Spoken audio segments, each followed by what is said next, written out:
Защо Алеко Константинов е толкова важен за нас? Хей, приятели! Днес ще си говорим за един от най-големите българи, Алеко Константинов. Знаете ли, че той е дори на нашите банкноти? Защо ли?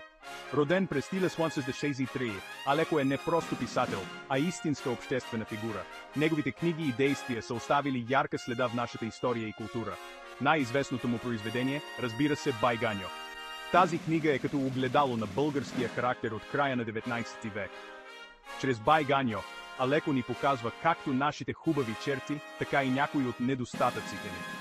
Книгата ни кара да се замислим кои сме ние като народ.